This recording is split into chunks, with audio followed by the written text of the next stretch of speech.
자, 시작할게요.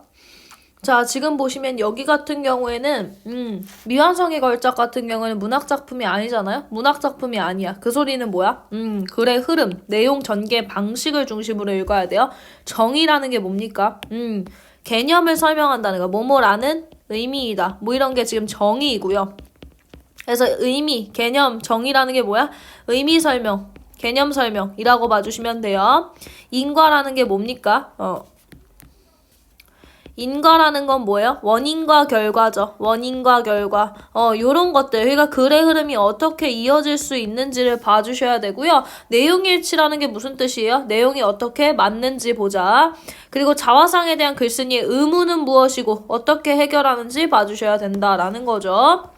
여기 40을 넘긴 한 남자의 초상화가 있다라고 얘기해서 지금 뭡니까? 독자의 주의를 환기했다라는 뜻이, 그러니까 독자가 지금 확 정신 차리게 이 사람이 40이 넘긴 한 남자의 초상화를 볼 수 있게끔 독자를 확 끌어당긴다는 거죠.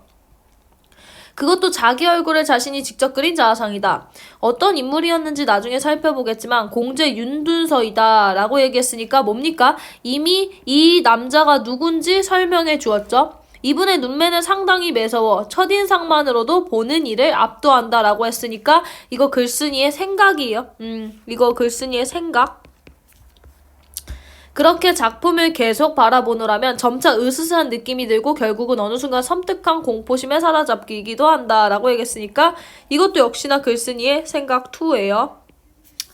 자, 그래서 지금 보시면 이게 글쓴이가 처음 이 윤두서의 그 자화상을 봤을 때의 느낌을 쓰여져 있죠. 이 사람은 누구인가? 무인인가? 했으니까 질문을 통한 독자의 관심과 흥미 유발하고 있고요. 그는 어려서부터 용력이 남달랐으며 힘이 남달랐으며 일찍이 충충한 무예를 갖추었던 인물이었는지도 모른다. 뭐요? 그랬다라는 게 아니죠. 그랬다라는 게 아니라 추측이에요. 추측. 그래서 이게 사실이다 라고 하면 정답이에요. 아니에요? 아니라는 거죠. 그리고 어떠한 극한 상황에서도 침착성을 잃지 않았던 냉엄한 성품의 장군이었는지도 모른다. 이것도 마찬가지예요. 뭐예요? 추측이라는 거야. 추측. 아니, 어쩌면 그는 너무나도 비극적인 최후를 맞이했던 인물인지도 모른다. 뭐라고? 계속해서 추측이라고 얘기하고 있어요. 첫인상은 이렇게 보는 이의 기억 속에 강렬한 에너지의 낙인을 찍어 오래도록 기숙되면서 천만 가지 생각의 뿌리가 된다라고 얘기했으니까 지금 뭡니까? 이 사람은 첫인상을 통해서 세 가지의 추측을 얘기했고 이처럼 첫인상은 어떻다? 강렬한 에너지를 주어서 뭐다? 천만 가지의 생각의 뿌리가 된다라는 거죠. 믿을 만한 것이 못 믿게, 그러나 첫인상은 그다지 믿을 만한 것이 못 되는 경우도 많다. 그러니까 뭐야? 이 글쓴이의 생각은 첫인상은 별로다. 그러니까 첫인상이 무조건 정답은 아니다라는 얘기를 하고 있는 거죠. 인상이 반드시 그 인물로부터 나오거나 결정되는 것이 아니기 때문이자 라고 얘기해서 지금 뭡니까? 인과라는 게 무슨 뜻이야? 그러하다. 뭐뭐 때문이다. 지금 뭐예요? 이게 원인. 그리고 이게 뭐예요? 결과. 원인과 결과가 합쳐지는 걸 뭐라고 합니까? 인과. 그쵸? 그가 입은 옷이며 그를 둘러싼 주위 배경이라든가 그 장소에 독특했던 빛의 흐름 등등 여러 가지 외적 요소가 거기에 더해지기도 하는 것이다. 그러므로 자 뭐야? 첫인상을 통해서 내가 여러 가지 생각을 했지만 그것은 옳지 않은 것일 수 있다. 그러므로 다시 한번 찬찬히 자화상을 살펴보기로 하자. 라고 얘기했을까? 여기서 중요한 건 뭡니까? 직접 이야기를 하는 듯한 말투라는 거 중요하죠. 아무리 선입관이나 편견을 갖지 않고서 말이다 라고 얘기했으니까 뭐다? 선입견이나 편견을 어떻게 해야 된다? 버려야 한다라는 거죠. 이해되십니까? 그러므로 정확한 좌우 대칭을 이룬다 라는 건 뭐예요? 아까 지금 보세요. 제가 빨간색으로 색깔 칠할 건데 이거 같은 경우에는 글쓴이의 생각이었죠. 근데 여기 부분은 이제 뭐야? 팩트예요, 팩트. 그러니까 뭐야? 아까 얘기했듯이 선입견이나 편견을 버리고 보는 상태죠. 편견을 버리고 보는 상태라는 거. 얼굴은 단순한 타원형이며 이목구비가 매우 단정하다. 좌우 대칭의 정면상은 입체감을 갖기 어렵다. 그러나 얼굴 전체에서 바깥으로 뻗어난 수염이 표정을 화면 위로 떠오르게 한다. 더하여 새까만 탄건 끝이 부드러운 곡선을 이루며 휘어져 있어 머리 전체 부피감을 요령있게 표현해준다. 그러나 극사실로 그려진 이 작품의 인물은 놀랍게도 귀가 없다. 특징 뭡니까? 귀가 없대요. 목과 상체도 없다. 마치 두 줄기 긴 수염만이 기둥인 양 양쪽에서 머리를 떠받들고 있는 것처럼 보인다. 어쩌면 옥에 갇혀 칼을 쓴 인물처럼. 무슨 법이에요? 직유법.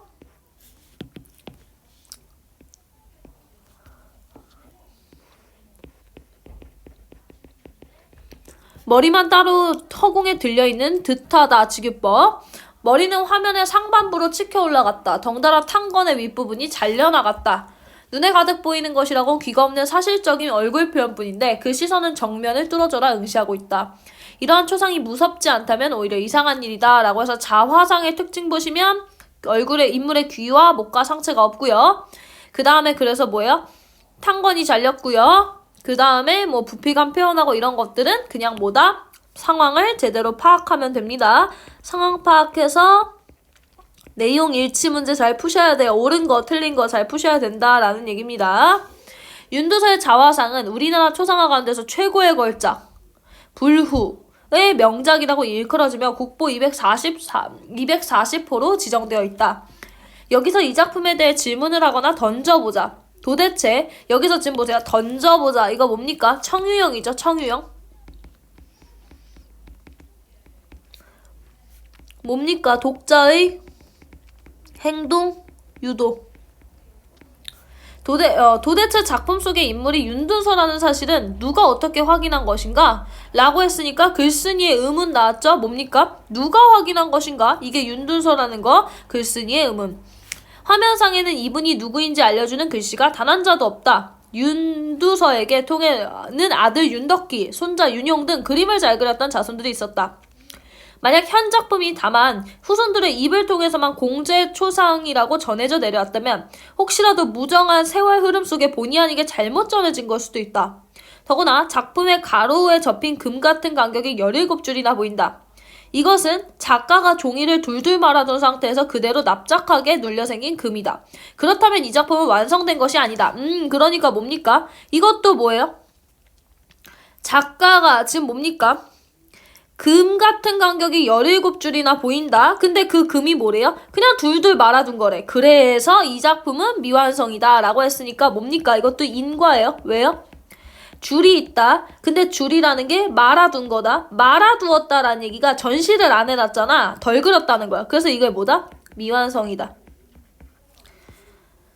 그러므로 물론 족자로 표구 되지도 않았다. 그러니까 뭐냐면 이게 그림이 미완성임을 알 수 있는 게 뭐냐면 그림을 말아놨다는 것 자체가 완성이 안 돼서 다 그리면 전시해놔야지 하고 잠깐 내버려뒀다는 거야. 그러니까 줄이 있다는 것 자체가 미완성이라는 걸 알려준다는 거죠. 갑자기 작업이 중단된 채 오랫동안 여러 종이 뭉치 속에 섞여 있다가 뒤늦게야 후손들이 발견한 것인지 모른다. 이상의 의문점들은 먼저 자화상을 꼼꼼히 살펴보고 어떻게 한다? 그래서 나는 뭐래요? 이러한 의문들을 어떻게 해결하겠다?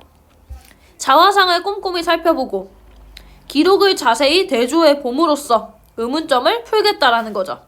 먼저 윤두서와 절친했던 이하곤이라는 분의 글. 그러니까 아까 뭐 보기로 했어? 기록을 보기로 했잖아? 그래서 이하곤의 글을 보기 시작한 겁니다. 윤두서가 그린 작은 자화상에 붙이는 찬문을 살펴보기로 한다. 효어는 윤두서의 그 별명입니다. 6자도 되지 않는 몸으로 온 세상을 초월하는 뜻을 지녔구나. 뭐예요? 이거 영탄법. 긴 수염이 나부끼고 안색은 붉고 윤택하니 보는 사람들은 그가 도사나 검객이 아닌가 의심할 것이다. 그러나 그 진실되게 삼가고 물러서는 겸양하는 풍모는 그러니까 뭐냐면 이 사람 되게 겸손한 사람이다 라고 해서 지금 뭡니까? 여기는 겉모습, 여기는 그 사람의 성격을 얘기하고 있다는 거죠. 그래서 여기 지금 보시면 인물의 외면이 지금 겉모습, 그리고 여기 인물의 내면이 속마음, 성격을 얘기하는 거죠. 찬문에 묘사된 인물의 생김은 분명 윤두서의 자화상 속 그것과 같다. 그러니까 지금 이 사람의 질문이 뭐였습니다. 이게 그림이 윤두서라고 써있는 것도 아닌데 윤두서를 그린 건지 어떻게 아냐 라는 거죠. 그럴 때 일단은 윤두서의 친구가 윤두서에 대한 글을 썼는데 거기서 뭐라고 썼어? 겉모습을 써준 거야. 근데 그 겉모습에 대한 묘사가 윤두서 초상화의 그림과 비슷했다라는 거죠. 찬문에 묘사된 인물의 생김은 자화상이랑 똑같다. 그런데 그래는 홀로 행실을 가다듬는 군자로서 진실하게 삼가고 물러서서 겸양하는 풍모를 보인다고 설명된 자화상의 첫인상. 그러니까 뭐냐면, 아니 이 사람 성격이 굉장히 진실하고 그리고 되게 겸손한 태도래. 근데 왜 그러한 사람의 첫인상이 무섭냐라고 하면서 지금 뭡니까? 의문을 지니고 있죠. 그러니까 그래, 윤두서가의 초상이라는 걸 알려주는 건 뭐다? 친구가 외양에 대해서 묘사해놨죠. 친구의 글에서. 그거는 알겠다. 근데 내가 윤두서의 초상의 첫인상을 어떻게 봤어? 무섭다라고 봤지. 근데 이렇게 지금 내면도 얘기할 때 내면이 착하다며. 착하다는 사람의 그림을 왜 이렇게 무섭게 그렸냐라는 거죠. 일찍이 감시관이 높았던 고 최순우 전 국립박물관장은 윤두서의 자화상을 처음 대했을 때의 인상을 회고하면서 거의 충격적이었다고 고백한 바 있다. 이거 보세요. 이거 뭡니까? 고 최누수 전 박물장관. 전문가의 견해죠? 물론 앞서 말한 이 그림의 비정상적인 구도와 과감하게 이를 데 없는 생략에서 나온 감상이었다. 그 때문에 자화상은 그 놀라운 사실적 묘사에도 불구하고 묘사가 사실적인 만큼 더욱더 몽환죽에 떠오르는 영상처럼 섬뜩하게 느껴졌던 것이다. 라고 했으니까 지금 뭡니까? 이 사람은 다른 사람도 이렇게 무섭게 생각했다라는 거죠. 예.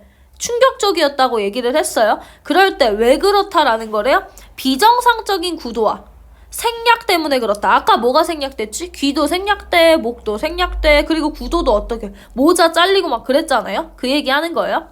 그런데 현재 이 작품에서 보이는 충격적인 회화효과가 아까 뭐였다고? 귀와 목, 상체가 생략됐죠? 결코 조선시대 사대부들이 추구하는 윤리도덕이나 거기에 근거한 당시의 미감과 맞아떨어지는 것이 아니다 라고 얘기했는데 지금 보세요. 공자는 이라고 얘기했으니까 여기서 또 뭡니까? 공자의 말을 인용한 거예요. 그래서 자기의 말을 뒷받침한다는 게 뭐냐면 공자는 효경의 첫머리에서 신체는 털옷과 피부까지 다 부모님으로부터 받은 것이니 감히 다치고 상하게 할 수 없다. 이것이 효도의 시작이다. 그리고 몸을 세워 도를 향하여 후세까지 이름을 드날림으로써 부모님을 드러나게 할 것이니 이거의 효도의 마지막이니라 라고 하였다. 라고 해서 이거 인용이죠. 그러므로 귀를 떼어내고 신체를 생략한 그림을 그린다는 것은 도저히 사대부가 할 수 있는 일이 아니었다. 그래서 이 사람이 아까 추측했던 게 미완성일 것이다 라고 추측했다라. 그림이 왜 미완성이라고 추측했어? 그림이 둘둘 말려져 있다는 걸 근거로 잡았고, 두 번째는 당시 사대부들은 어떻다는 거야? 당시 사대부들은 신체를 이렇게 독특하게 목과 귀와 상체를 생략할 수 있어? 없다는 거야. 왜? 공자는 얘기했거든. 신체를 생략하면 안 된다. 그러니까 이것은 어떻다? 의도한 결과물이 아니라 우연히 작업이 중단된 것이라 미완성인 거다라고 추측할 수 있다라고 해서 자기의 근거를 공자의 말을 인용함으로써 되고 있죠.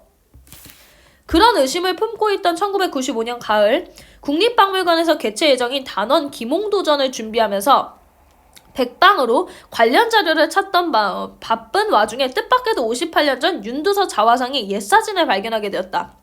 그것은 1937년 조선사 편수회에서 편집하고 있는 조선 총독부가 발행한 조선 사료집 찐속이라는 책의 제3집 속에 들어가 있었다.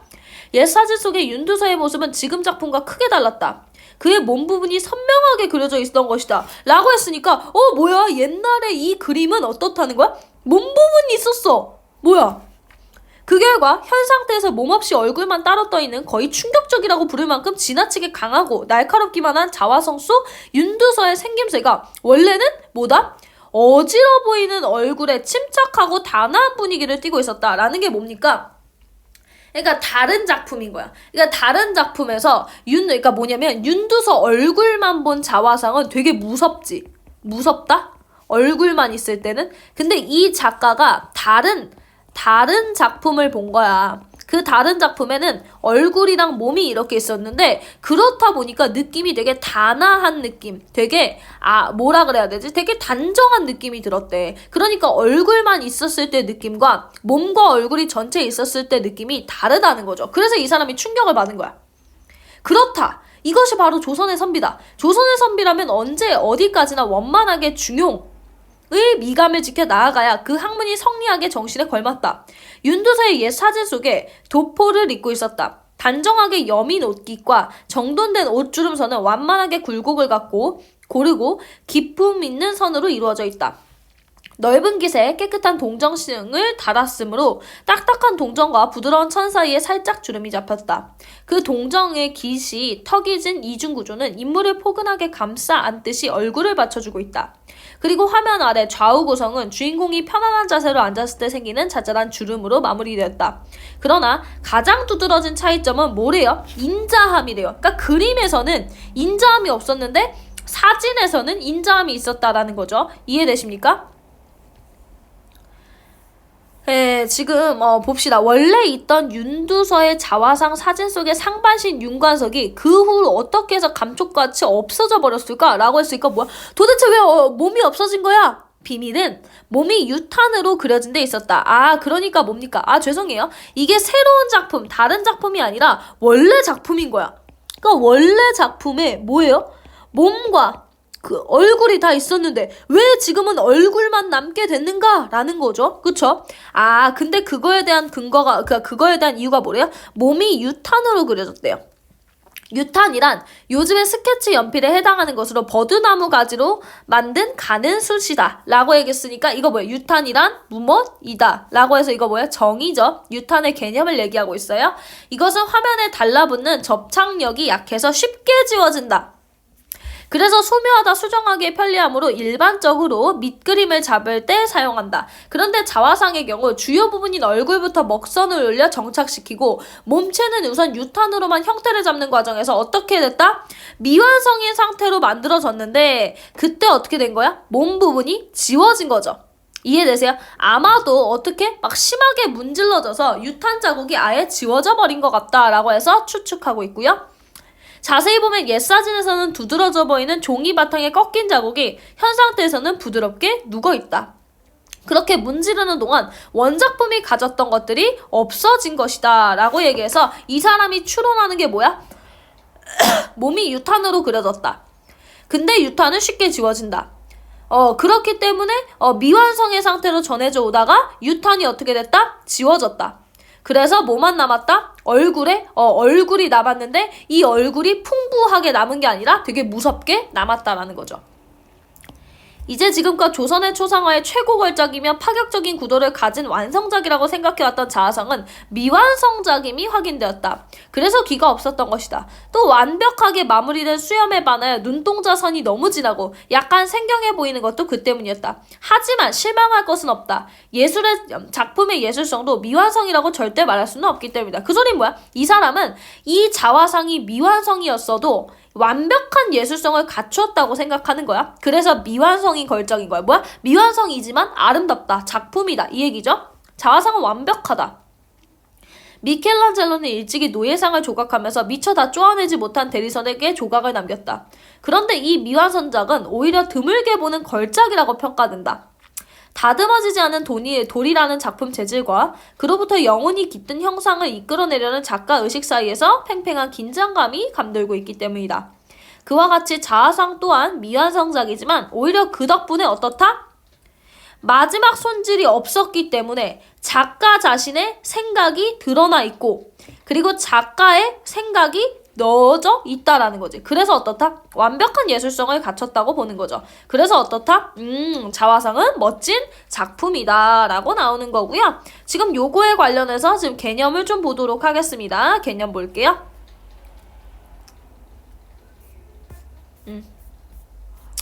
자, 그래서 지금 보시면 비평문이라는 게 이 사람이 생각한 걸 쓴 거죠. 그래서 되게 뭐에 대해서 생각한 걸 썼냐? 윤두서의 그림에 대해서 썼는데 윤두서의 그림은 미완성이니까 윤두서의 자화상은 미완성이지만 예술적 가치가 있다라는 것을 어떻게 얘기했다? 대상에 대한 의문을 제기했죠. 아니 도대체 이것은 왜 몸통이 없는가? 그거에 대해서 추론했죠. 아까 무슨 탄으로 그렸을 것이고 뭐 이런 얘기 했잖아요. 그리고 나서 직접 이야기하는 듯한 문체 뭐뭐 하자 이걸 통해서 친근감 준다라는 거. 그래서 처음에 이 사람은 자화상의 첫인상이 무섭다 라고 얘기하면서 뭐뭐일까? 뭐뭐일까? 뭐뭐일까? 라고 세 가지 추측을 했죠.